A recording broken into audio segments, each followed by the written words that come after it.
in my last video, I have explained about the diseases which is caused by bacteria. So, what all are the diseases which is caused by bacteria? That is pneumonia and typhoid, as well as dysentery, plague, and diphtheria. So these all are the diseases which is caused by bacteria, which is given in NCERT, correct, in which we have studied pneumonia as a typhoid in detail, whereas these three are just the name that we have to remember. Okay, after that we have studied about the viral disease. So the viral disease is which is common cold. Next we have studied already in my previous video, I have already covered this, that the disease which is caused by protozoans. So protozoans name Plasmodium. Plasmodium is responsible for causing the malaria. So this is that we have already completed yet. Now in this video we will start with the different disease, correct? Okay, so here we go with the diseases which is caused, that is Entamoeba histolytica. So what's the name of this disease? We have studied about the disease which is caused by protozoan, right? The another disease, that is amoebiosis. Amoebiosis is also called as amoebic dysentery. It is also caused by protozoan. Protozoan इसे cause करता है. Pathogen कौन है? Protozoan है. And what's the name of that protozoan? Entamoeba histolytica. So look, मैंने आपको previous video में बताया है कि in the disease what are the important topics that we have to learn. तो हमको क्या याद रखना है? Firstly the name of the disease, correct, and which pathogen responsible for causing it. So pathogen कौन है यहाँ पे? प्रोटोजोन है. And what's the name of that protozoan? So Entamoeba histolytica, correct. Entamoeba histolytica is a protozoan parasite in the large intestine of human which cause amoebiosis or amoebic dysentery. Correct. The next important point जो हमें याद रखना होता है, that which organ of the body is infected in amoebiosis? That is large intestine. कौन सा organ effect हो जाता है अमीबियोसिस में? लार्ज इंटेस्टाइन इफेक्ट हो जाता है. Symptoms of this disease, what are the symptoms? क्या क्या सिम्टम्स इस डिजीज के? कॉन्स्टिपेशन होता है, करेक्ट. एब्डोमिनल पेन होता है, मीन्स स्टमक में, स्टमक के नीचे एब्डोमिन होता है, वहाँ पेन होता है. एंड क्रैम्प्स, सो क्रैम्प्स हो जाते हैं. Stools with excess of mucus. Stool मतलब क्या होता है? That is fecal matter. So this fecal matter during the time of amoebiosis, this fecal matter which discharge out of the body, it comprises of mucus as well as the blood clots, correct. Houseflies, now these are the symptoms. Then how this disease spread, like what is the way of spreading the disease? So how it spread? Houseflies act as a mechanical carrier and serve to transmit the parasite from feces of the infected person to infected person and food products. So look, what we have to remember here is this, that housefly यहाँ पे किसकी तरह behave कर रही है? I have tell you already about two terms. One is called as vector and the another one is called as pathogen. So pathogen कौन होता है? जो disease cause करता है, correct. Vector कौन होता है? जो disease causing organism को carry करता है. So यहाँ पे अगर आपसे पूछा जाए amoebiosis का vector कौन है, तो vector कौन है यहाँ पे? Housefly, correct. एंड पैथोजन कौन है यहाँ पे? Who is the pathogen which is responsible for causing the disease? That is Entamoeba histolytica. So Entamoeba histolytica क्या है यहाँ पे? That is the pathogen, right. अब ये हाउसफ्लाई क्या करती है? जो फीकल मैटर होता है, किसका फीकल मैटर होता है? इन्फेक्टेड पर्सन का. उस पर जाके वो बैठती है एंड देन उसके क्या हो जाता है? उसकी बॉडी में ऑलरेडी ये जो प्रोटोजोन होता है एंटीमीबा हिस्टोलिटिका वो प्रेजेंट होता है एंड देन वो जाके बैठ जाती है फूड एंड वाटर के ऊपर, जिसकी वजह से फूड एंड वाटर क्या हो जाता है? कंटैमिनेट हो जाता है. सो ऐसी diseases which is caused by the consumption of the contaminated food and water is called as, they are basically airborne disease. दो टर्म होती है, एक होता है airborne disease, correct. Second one is waterborne disease. Airborne disease क्या होती है? जो ड्रॉपलेट्स हम जो भी इन्फेक्टेड पर्सन होता है वो जब स्नीज करता है तो जो ड्रॉपलेट एटमॉस्फेयर में होती है उससे अगर कोई इनहेल कर लेता है हेल्दी पर्सन तो वो इन्फेक्ट हो जाता है. उसको हम क्या बोलते हैं? एयरबॉर्न डिजीज, जो एयर के थ्रू स्प्रेड होती है. और जो कंटामिनेटेड फूड एंड वाटर के थ्रू स्प्रेड होती है उसको हम क्या बोलते हैं? Waterborne disease, correct. तो आपसे डायरेक्टली पूछा जाता है that this disease Entamoeba histolytica जो कॉज करती है disease, that is amoebiasis, it is spread by, कैसे फैलती है? So it is spread by contaminated food and water, right. Contaminated food and water से फैलती है, that is why it is a waterborne disease, correct. Drinking water and food contaminated by the faecal matter are the main source of infection. तो infection का main source क्या होता है? Contaminated food as well as the water. Okay, so this is all about the Entamoeba histolytica. ठीक है, अब next क्या हमें पढ़ना है? The disease which is caused by helminths. अब हमने कौन कौन सी डिजीज पढ़ ली हैं? जो बैक्टीरिया कॉज करता है, right. Then we have studied about जो वायरस पड़ता है। After that, after the virus कौन सी डिजीज कॉज करता है? We have studied about the protozoan. Protozoan में हमने दो डिजीज मेनली पढ़ी है। कौन कौन सी पढ़ी है? एक तो मलेरिया एंड दूसरी अमीबियोसिस, करेक्ट। अब फोर्थ हम पढ़ने वाले हैं the disease which is caused bye helminths. Helminth क्या है? It is again another pathogen है, करेक्ट। ओके, सो हेलमिंथ कौन सी डिजीज कॉज करता है? Ascaris, the common roundworm, and Vaucheria, the filarial worm, are some of the helminthes. तो helminth कौन कौन से हैं? हेलमिंथ, हेलमिंथ क्या है? पहली बात, हेलमिंथ क्या है? एक प्रोटोजोन है, करेक्ट। वो कौन कौन होते हैं? अब हेलमिंथ का नाम क्या है? पहला क्या है? Ascaris, Ascaris, right. दूसरा क्या नाम है इसका? वॉचेरिया। एस्कैरिस को ही हम दूसरे किस नाम से जानते हैं? Common roundworm. Ascaris is also called as common roundworm. Wuchereria को हम क्या बोलते हैं? Wuchereria is also called as filarial worm, correct. So ये दोनों क्या है? ये दोनों it is the name of the helminths जो क्या करते हैं? डिजीज कॉज करते हैं। अब एस्कैरिस कौन सी डिजीज कॉज करता है? एस्कैरियसिस करता है, राइट। वेज वॉचेरिया कौन सी डिजीज करता है? फिलेरियसिस करता है, राइट। तो आगे देखते हैं इसे। That Ascaris and intestinal parasite cause the ascariasis. तो अब आपको क्या नेक्स्ट पॉइंट याद रखना है? डिजीज कौन सी है? स्कैरिसिस, राइट। इसे कॉज कौन करता है? पैथोजन कौन है इसका? हेलमिंथ है। कौन सा नेम क्या है उस हेलमिंथीज का? एस्कैरिस। ओके, नेक्स्ट इंपॉर्टेंट क्या होता है? That which organ is affected. तो कौन सा ऑर्गन इफेक्ट हो जाता है? इंटेस्टाइन। कौन सा ऑर्गन इफेक्ट हो जाता है? Intestine get affected during the time of ascariasis. अब बताओ सिम्टम्स क्या क्या होते हैं? सिम्टम्स क्या होते हैं इस डिजीज़ में? इंटरनल ब्लीडिंग होती है, करेक्ट। सेकेंड क्या होता है? मसल्स में पेन होता है। थर्ड क्या होता है? फीवर होता है। देन अनीमिया होता है and blockage of the intestinal passage, correct. So these are the 5 symptoms. किस बीमारी में होते हैं? एस्कैरियसिस में होते हैं। एस्कैरियसिस कौन कॉज करता है? It is cause by helminths. उस हेलमिंथीज का नाम क्या है?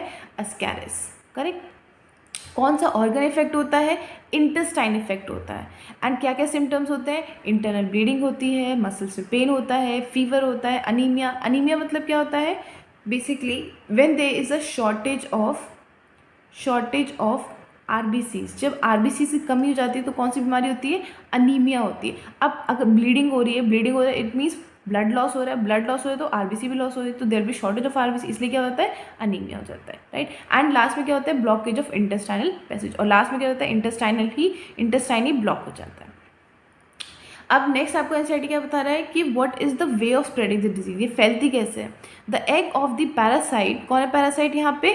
Ascaris, correct. So the egg of the Ascaris are excreted along with the feces of infected person, which contaminate the soil, water, plant, etc. A healthy person acquire the infection through the contaminated water, vegetable, fruit. तो ये disease भी कैसे spread होती है? जो भी infected human being होता है, right,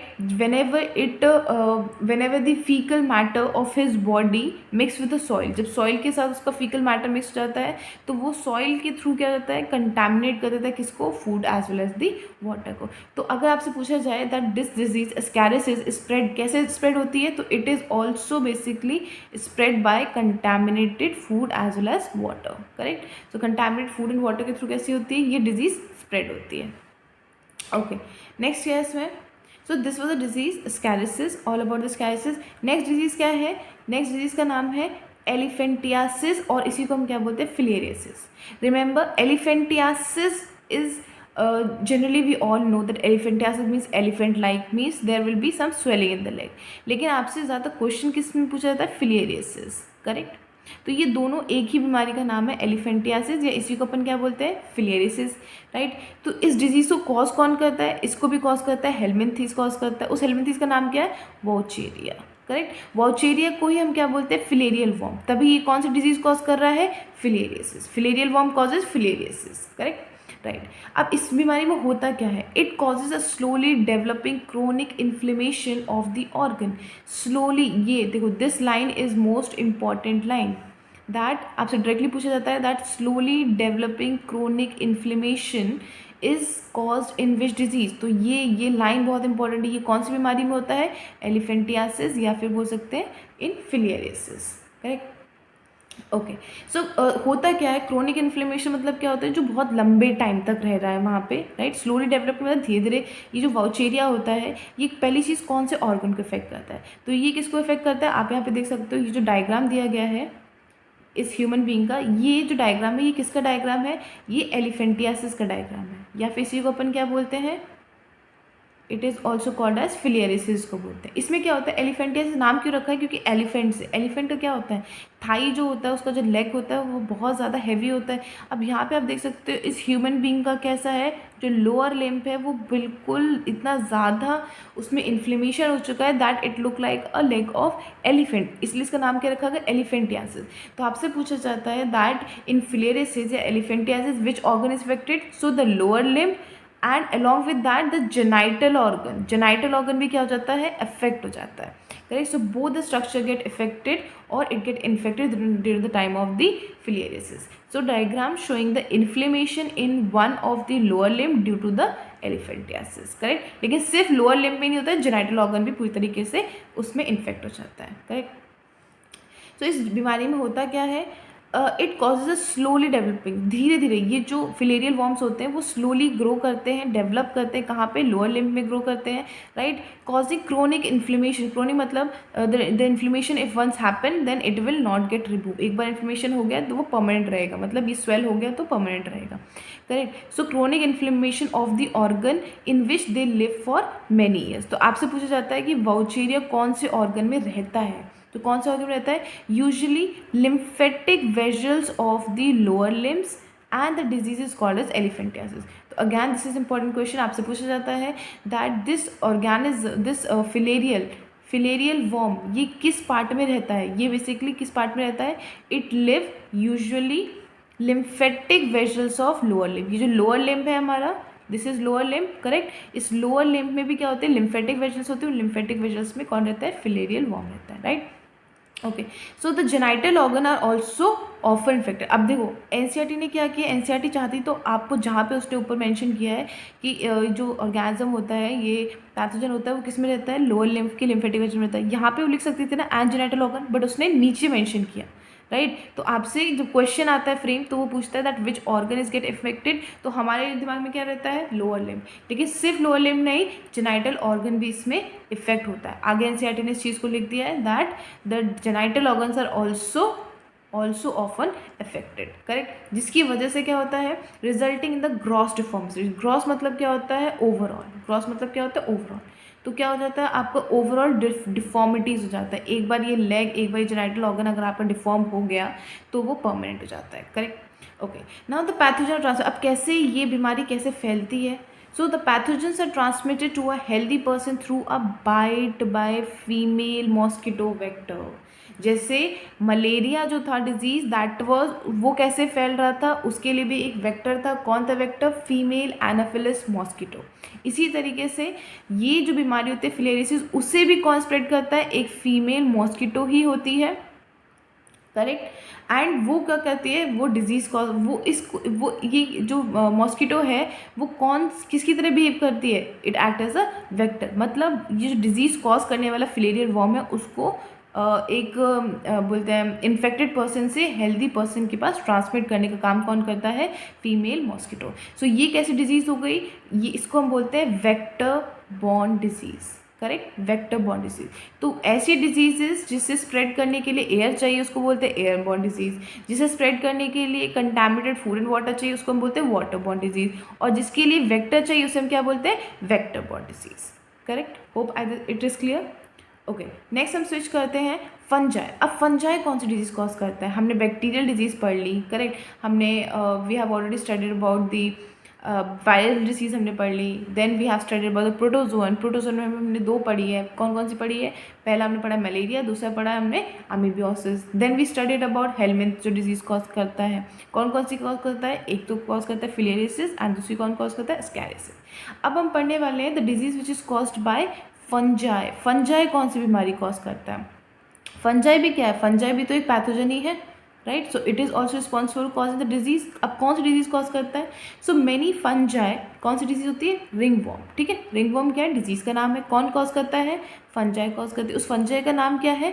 that is the fungi which belong from the genera Microsporum, Trichophyton and Epidermophyton. They are responsible for ring worms. Correct. So आपको ये तीनों genera, these 3 genera are really very important, जो आपको याद रखने हैं. आपसे पूछा जाता है डायरेक्टली क्वेश्चन कि ring worm disease is caused by which fungi. कौन सी फंजाई कॉज करती है? तो माइक्रोस्पोरम, ट्राइकोफाइटॉन एंड एपिडर्मोफाइटॉन.